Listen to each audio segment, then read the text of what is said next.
This video is proudly sponsored by Newtype. Tools, accessories, model kits, these guys have it. Hop over to newtypehq.com and use the link below to help this channel out for future builds. 5 years. Today marks not only the 5-year anniversary for this YouTube channel, but also I bought this kit literally 5 years ago when I came back to this hobby, and little did you know that the one kit that would just brings everything all together in my life would be my all-time favorite Federation starship.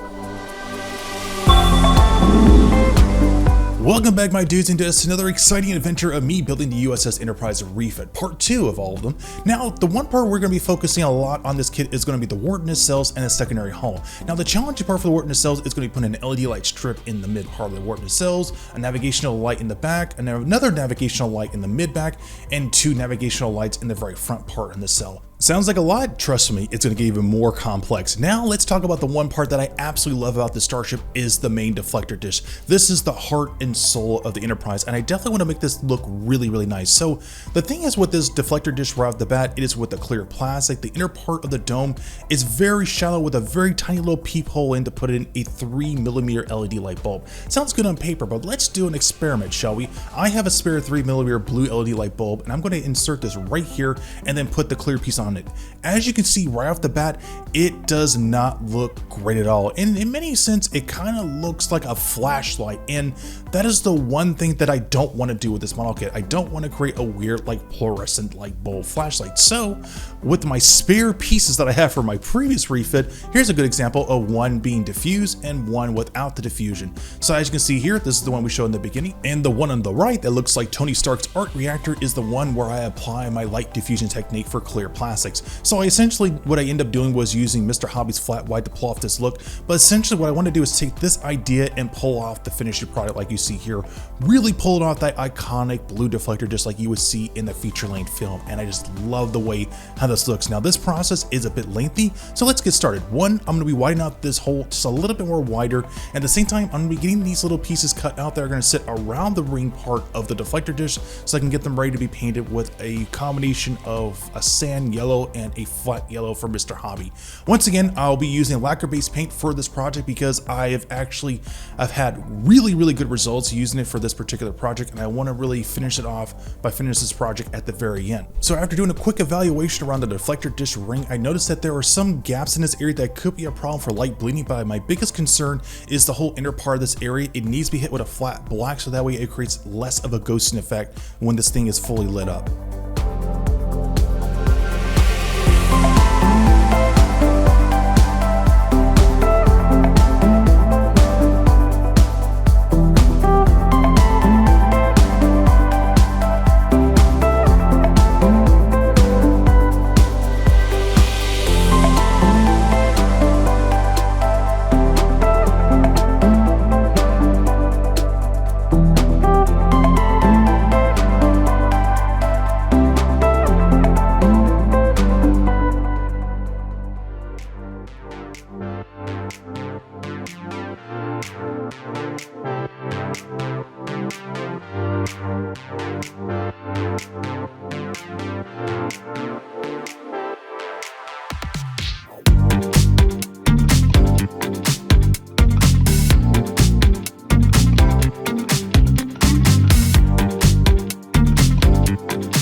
Awesome. Now that these photo etching pieces are ready to be prime time painted, is now time to put our attention on the main deflector dish.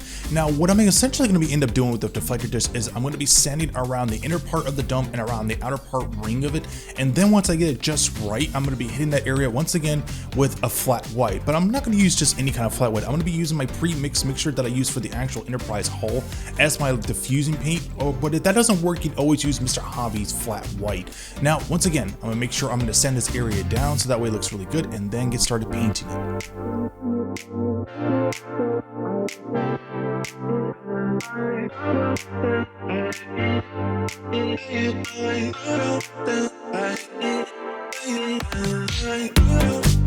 Okay, everything's looking great. The deflector dish lens is fully sanded, and everything for the inner part of the actual deflector dish dome looks really good for additional LED lights, but I want to put a little extra protection around the inner part of the lens so that way it doesn't create any kind of light bleeding.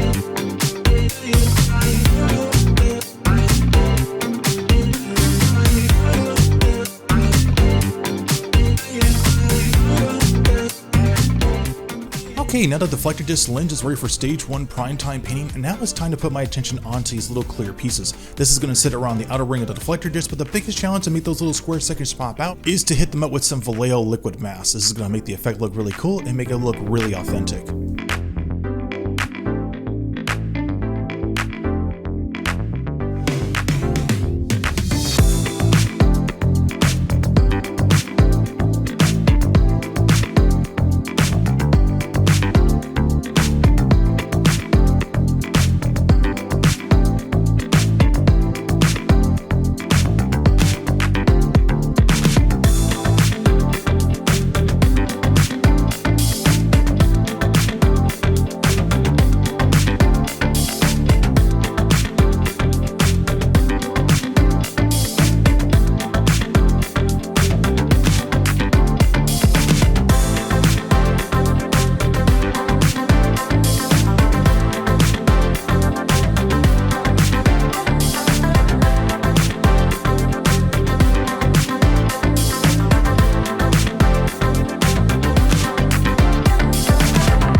So as I'm carefully removing the remaining Tamiya mask tape around the lens sections of the deflector disc, I'm now putting the remaining photo etching piece around there so it will help reduce any kind of paint scraping. But the little detail I want to pop out are these little lines that stick out on the very front part of the deflector disc. This is completely optional, but to add that little extra depth and texture to it, I really want to make these areas pop out to look really cool.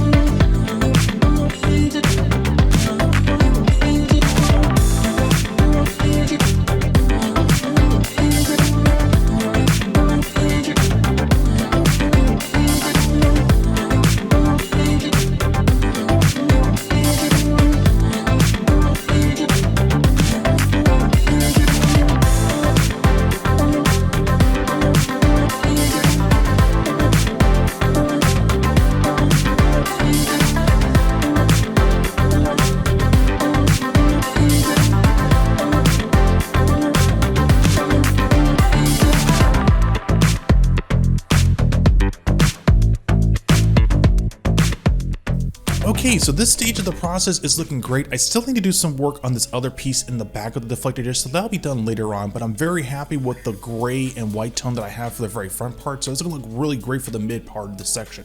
Now, once again, we are going to be delving back into the world of Aztec markings. Now, this part is 100% optional. For if you don't want to go this route the way how I'm going with it, please stick with the waterslide decals that comes with these kits. They look great, they'll get the job done, no one's going to judge you, but for me, I'm going to push myself just a little bit harder. The color scheme, I'm kind of leaning towards the duck egg blue, but I'm definitely going to work with the mid blue to make that effect look the way how I want it. But the challenging part is going to be doing the 3 to 4 different tones of blues and greens. So this is going to be like a 3 to 2 stage process. Either way, it's going to be extremely time consuming.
So as you can clearly see here, this process is very lengthy. It takes close to 3 to 4 hours to do it correctly. So here's an example when it's fully painted in the 3 to 4 different stages of blues and greens. As you can see here, it looks absolutely phenomenal, but it is extremely time consuming. So if you want an exact guide on how to pull off the look how you would see here, I would really recommend you look up a YouTube channel called Mass Designs. They have a fantastic tutorial on how to do it correctly.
So as I'm removing the remaining masking tape around the deflector dish, I'm extremely happy how it looks, but as you can see here, compared to its counterpart, there's a color inconsistency here, and that could be problematic when it's fully assembled. So to help alleviate this problem, I'm going to be using the exact same color that I've been using on the sound section to help desaturate it. So I'm going to lower the PSI down to like 20 to 25, and then gently graze that section with that paint. Not only is it going to create the texture just right, but the desaturation is going to be on point with its counterpart to make it look absolutely beautiful.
So after literally spending close to 2.5 months on the deflector dish, it is finally ready to be attached to the secondary hull. Now the secondary hull is definitely going to be a tricky beast amongst itself because there is a lot, and I mean a lot, that's involved. For starters, there is a tiny little diorama that actually sits around the front and the mid part of this area. A good example, the shuttle bay. It is completely optional, you don't have to do this, but for someone that wants to make this part of their permanent collection, I'm going to go the extra step of actually coloring, detailing, and putting a handful of LED lights in that area. So once again, I'll be taking the photo etching pieces to put it in the specific key areas that sit inside the shuttle bay, dab a little bit of glue, and then place them into place and then hit them up with a gray primer.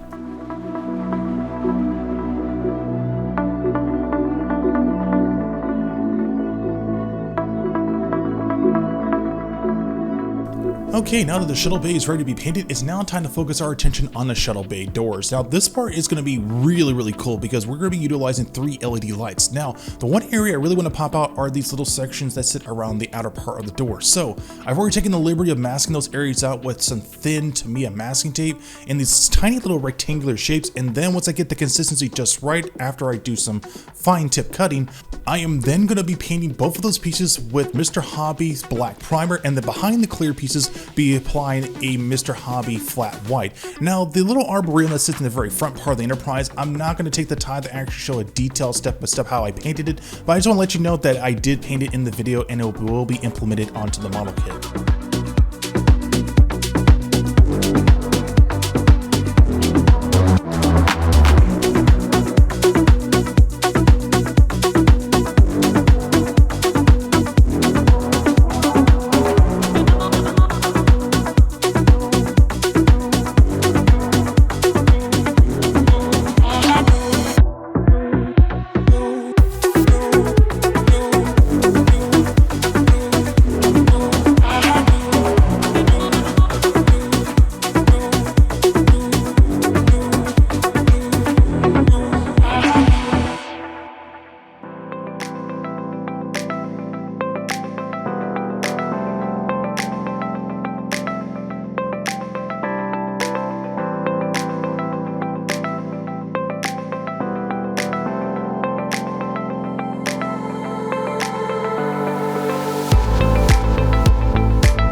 really nice. So to add a little bit more of illumination, I added an Evans Designs LED light strip in the top section just to give it a little more of an oomph, and then added 2 Evans Designs flickering LEDs to help illuminate the turbo shafts that sit in the far back. It is a very small, minute detail that a lot of people will miss. Some won't probably implement it when they build it, but I just want to make them look really cool to give some nice dynamic flair to it. Now, when this is done, you're totally fine to add a little more customization to it, but I just want to add a little bit more depth and feel to it to make the system feel like it's alive and it's working. Now, next, once again, I talked about the Arboretum. I'm just going to end up doing this like off screen because it's something that I really want to try off hands, but just to give you an idea where it sits, it needs to be rested in the very front part of the Enterprise, so that way everything can lock into place. So essentially it is crucial to have it when it's there. As you can see here, there is very little cavity space that's around the upper body, so essentially you're going to need to actually construct the actual shuttle bay to make sure everything is structurally connected. Now for the Arboretum itself, I'm going to add some little brushes around the area, add some little trees to give it a little bit more lush texture to make them pop out. As for the bottom part of the second part of the secondary hull, I'm using a combination of the Enterprise hull from Star Trek 6 instead of using the hull from Star Trek 1, the motion picture. So as you can clearly see here, I've already taken the liberty of applying Mr. Hobby's flat black primer for the inner part of the secondary hull, which will be great for any kind of light bleeding, but the biggest challenge when this whole thing is fully assembled is the windows, and thanks to the good folks from Mass Designs, they actually have their own sticker system that will sit in front of the windows when you apply the primer or when you apply the finishing painting coat on top of it. So that's really helpful. I thought about adding some more photo etching pieces like around the shuttle bay door, but after taking a much shot at it, I don't think it's really necessary. The detail that's there on the surface is just fine. Another area you need to look out for is the shuttle bay doors in the mid back. It creates a really nasty gap when it's connected to the secondary hull, so make sure you use your own preference of putty to sand that area down. So shuttle bay doors themselves is really interesting. A lot of people have painted them with a weird silver. I'm going to stick with the fluorescent design that's on the whole entire kit.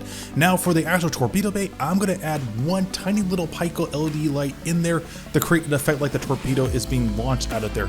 Once again, I'm going to be doing the exact same technique like I did on the deflector disc. Going to be masking this whole entire area out with Mr. Hobby flat black, and then for the designated square, I'll be hitting that area with a nice little small strip of masking tape, and then once it's done, then I'll be installing a breathing LED light behind there to make that look dynamic looking. Essentially, I want to create a fusion between the Enterprise from Refit and a little bit of Star Trek from the Wrath of Khan.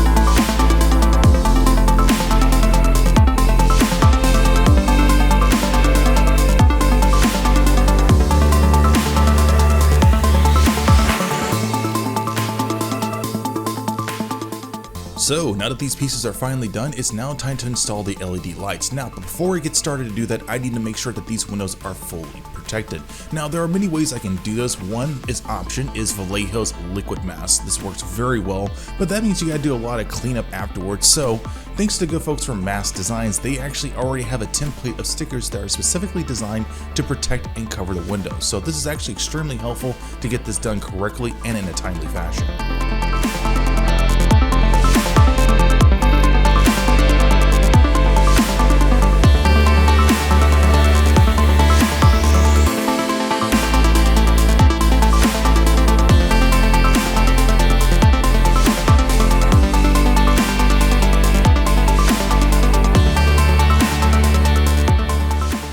Okay, so now that all the LEDs are installed, I need to do a test to see how it looks in certain light conditions. So in natural lighting, it looks absolutely great, but you start to notice some inconsistencies when you turn the lights off. As you can see here, there are tons, and I mean tons of hot spots that are showing up all over the next section, and that's absolutely normal. This is why I always incorporate this part in my videos. So I'll be hitting that area with either Tamiya flat black or Mission Models flat black, or hit it with more black primer. And then once I do another test, I'll then use Mass Designs sticker templates to get this guy ready to be primed. Now here is the Arboretum like I talked about earlier in the video. Like I said, it took some time to do it by myself. I really enjoyed it, but you're not going to see all the little detail, and that's even more pronounced when I did a test of putting the ceiling onto it. By shining even a bright light in there, it pretty much darkens everything. You can't see all the little details. So once again, I used the spare pieces from my previous refit and then just left the top part clear to see all that details there. But I'm still going to hit that area with a flat blue to create like a nice atmosphere in there to make it look great. So once that's done, I'm going to be gluing it onto the secondary hull and get this ready.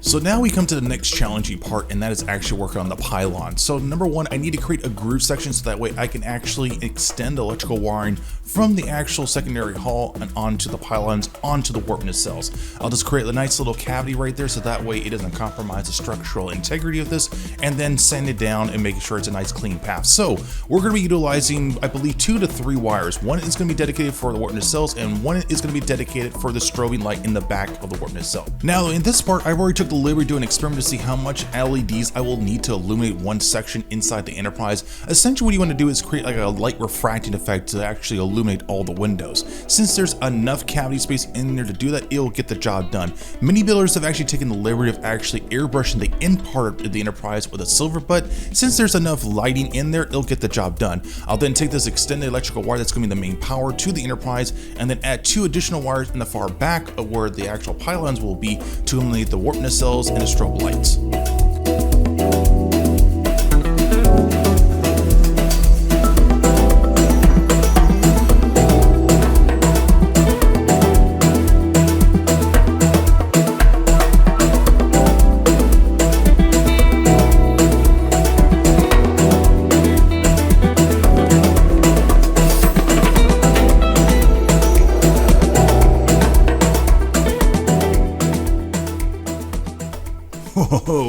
Oh yeah, this is looking very aggressive. So as you can see here, the electrical wiring is already placed and ready to go. Now comes the next challenging part, and that's going to be the shuttle bay section.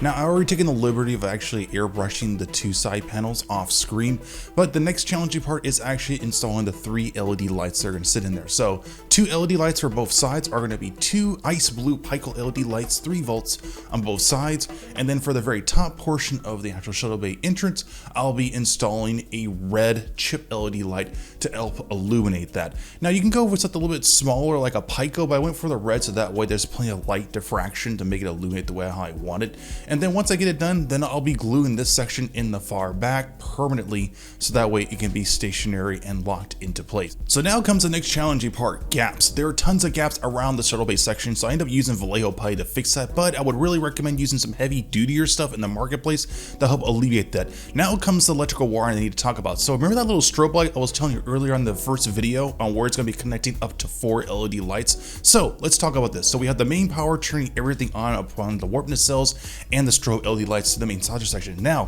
the strobe light has a limit. I only can illuminate only 4 LED lights because that's how much the circuit can allow me. So both in back of warp nacelles, one underneath the ship, and then there is going to be one on the bridge section at the very top. Now like I mentioned before, there are more LED lights that need to be put onto there, so I need to put a blinking LED light in the very top portion of it and 2 3mm bulbs to help illuminate the pylons when it's fully on. Now I am well aware that there are also additional LEDs that sit on the side part of the pylons when they're fully connected, but since I'm already hitting a limit of close to 120 LED lights, I have to make some cuts somewhere, so I'm not going to include that into this build. Once I get the LEDs prepped, I'll be gluing them on into place and then connecting them to the whole entire grid.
Okay, it took about 3.5 hours, but the first section of the Aztec markings are ready to go. Now you're probably wondering, why didn't I not mask this area out? I wouldn't worry about it. This is going to be done completely separate from the pylons itself, but right now it's more focused on getting this section done. This is going to be done in a 3-stage process of working on 3 distinct colors: red, green, and yellow, and maybe a little bit hint of blue. And then I'm going to be removing them and then covering those areas to put another Aztec texture over them.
You know, in the last 5 years when you paint model kits, you never get tired of masking tape. It is always there at the ready for you. Now, as for the secondary hull, it is looking absolutely phenomenal, my dudes. Oh god, that fluorescent and that Aztec, mwah. That is some beautiful stuff. Now, I know I need to work on the color scheme for the pylon, but I'll take care of that once I work on the next section. Now, before I apply the Aztec designs on here, I need to focus on specific key parts. On the instruction manual, there are certain key parts around the neck that need to be hit up with a light gray. So I'll be focusing on that area first, and then when I do another LED light test, I'll be hitting the area with some more Vallejo putty and then repainting it. So that way everything works beautifully the way it's supposed to be.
So after doing some light tweaking with the grays and the blues, the next section is looking absolutely phenomenal. I absolutely love the actual texture that's actually come off with the fluorescent designs and the torpedo bay section. It's already done.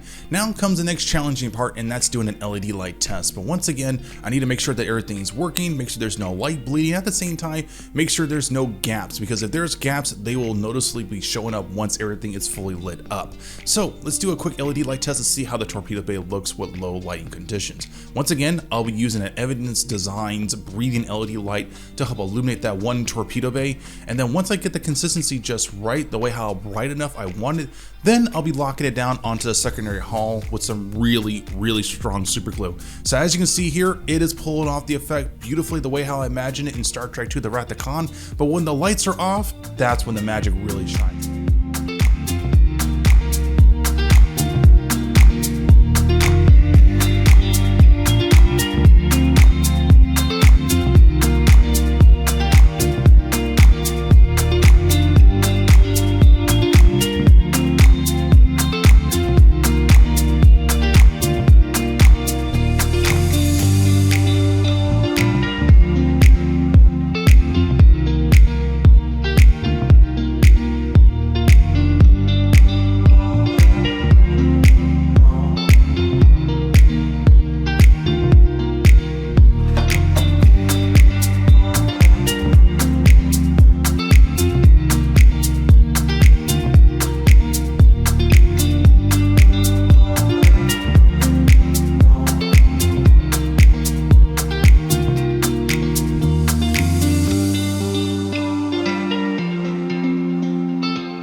Now for the final stage of putting on the Aztec designs on the hull, I took the liberty of just not recording it, because when I actually looked at the file size and the way how I was painting it, it was literally clocking in at 4 hours. So I just took the liberty of just removing that footage altogether. So I really do apologize for not including it, but as you can see here, it is a labor of love to get it just right. But once again, this falls in the same kind of category of the blues being a little too bold and the grays not being in the right kind of category. So once again, I'll be masking this area off with some Tamiya masking tape. Once again, using the actual gray-white combination I use for the whole entire kit. Lower the PSI down to 25 and then gently graze that area with that gray paint. Now once again, not being too heavy, being very generous amount how I spray onto there, and then once I get the color consistency just right and then apply a Tamiya semi-gloss coat, it's going to blend everything beautifully together. Now it's time to get to the electrical grid. So this dedicated wire, that's going to be actually connected to the main power supply, but this particular main wire is going to be connected to the main sausage section, so that way I can illuminate both of those strobe lights. Now for this particular connector, that's connected to the main deflector dish, and that deflector dish is connected to the main power source, and then there's going to be an additional wire that will be connected to this particular section that's going to be illuminating the torpedo bay. What I essentially want to do is create like a 3-switch system where it lights up the action base, the main Enterprise itself, and then the torpedo bay.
Alright, my dudes and dudettes, we are literally at the home run stretch here, and I am absolutely excited for this next part, but at the same time, was a bit frustrated with how the process went. So, there is a well-known technique that is known in the modeling community where you can actually pull off this grill look by using Elmer's glue. Now, by defense, it sounds like a good idea on paper, right? Wrong. Not only I failed once, but I failed twice to try to get clean, consistent lines, and all I got was like weird, jagged, sloppy lines. That just didn't work, and it absolutely frustrated me to the point where I almost gave up on the kit.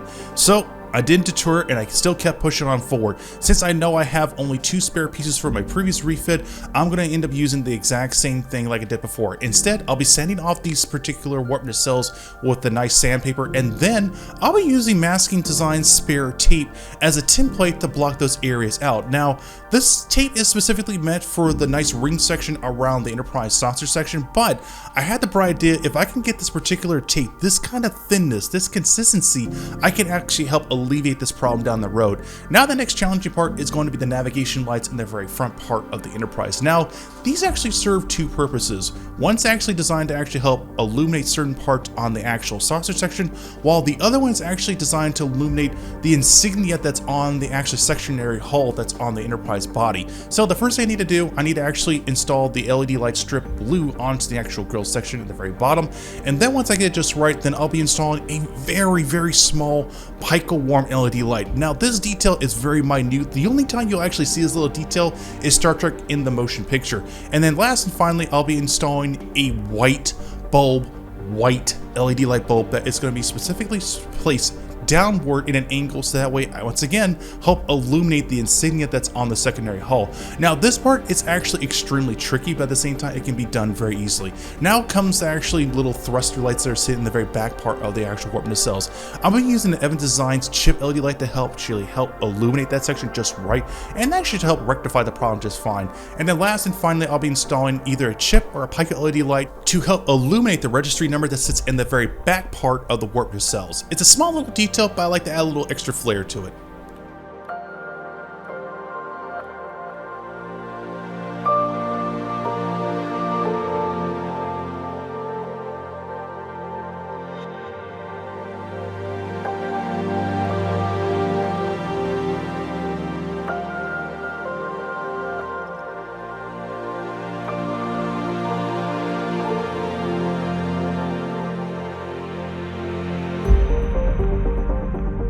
Okay, so as that piece is set to dry, I want to go back and work on the warp nacelle grill. Now, I experimented by using Mass Designs tape to see if I could pull off the look.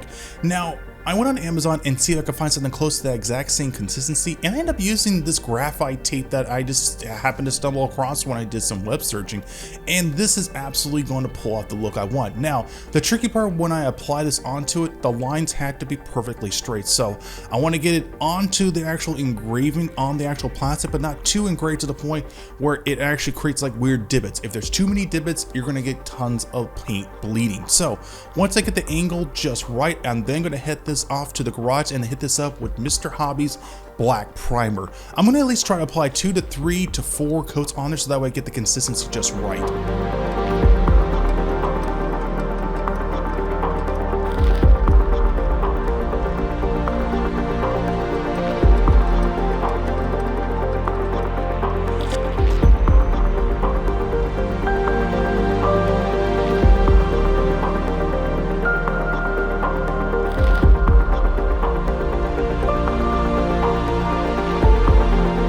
So after many ups and downs, I am extremely pleased on how this effect finally came out. So now it's time to actually fully install the LED lights in the first pylon. So once again, like I mentioned earlier in the video, I'm going to be installing a 3mm bulb in this particular section to actually help redirect the light to actually illuminate the insignia that is on the actual secondary hull. Now to do this part is actually extremely tricky, at the same time can prove to be very difficult, because if the alignment isn't just right, then the light is going to be redirected either somewhere on the body or maybe somewhere on the actual Enterprise neck, or it just won't hit the insignia at all. The angle and the positioning needs to be absolutely key to pull this effect off. So as you can see here, I'm getting everything head up for a test one. So as you can see here, this light's obviously very bright, but when you try to redirect it onto that particular clear piece of plastic, it is very difficult. You gotta literally play around with it until you get the right kind of angle just right. So once you get it done, glue it into place, and voila, you actually have the spotlight like you would normally see when the Enterprise boots up in Star Trek The Motion Picture. So I'll glue it into place, make sure it's locked down on there permanently, and do one more final test to see how it looks. And as you can see here, not in direct light, but to certain temperatures and lights will still pull off the look. My only concern is with the right kind of power supply that'll be put onto this kit, will it actually pull off the effect? And if it doesn't, no worries. I'm still happy that it at least turned out the way how I imagined it.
When I look back at my very first upload onto this channel, I was very nervous and very hesitant on making any kind of content, whether it was Star Wars or Star Trek related, but I knew down the line that I wanted to do something that would connect and resonate with other people that are in this wonderful hobby.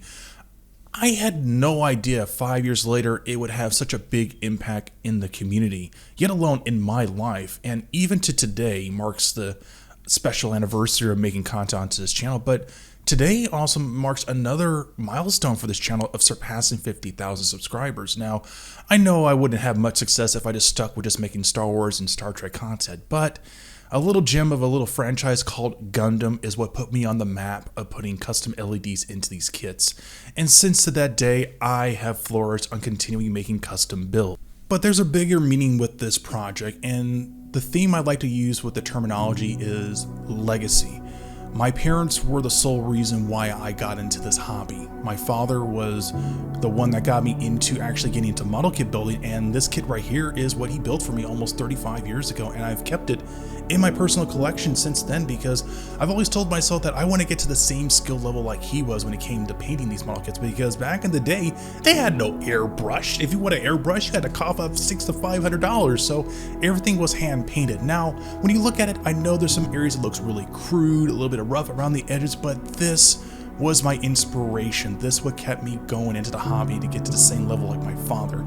And my mother, which I love absolutely much, she got me into Star Trek, the franchise as a whole, the movies, the TV series, the toys she would always get me when she had just enough money from her previous jobs to give me one toy. I cherish those memories so damn much, and I'm so grateful for their continuing support.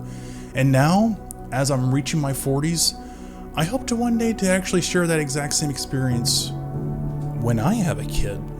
I want them to enjoy this hobby of expressing their own creativity and learning the pros and cons of building a model kit, but most importantly, build those wonderful memories together.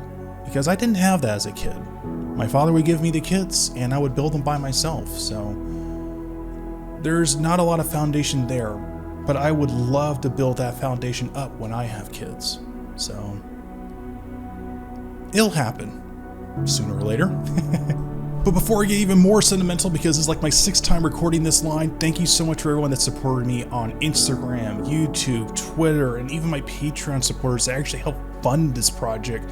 And a big thank you to Newtype HQ and Burbank Hobbies. You guys brought me from such a dark place in my life that I had no idea that I would be absolutely welcome into this hobby again.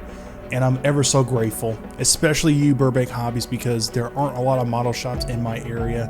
And you guys are by far the best mom and pop shop I have ever had the privilege of working with for the last 6 to 5.5 years. So keep on doing the good fight, keep making those model kits available for the community, and I will continue on supporting you just like how I support everyone else.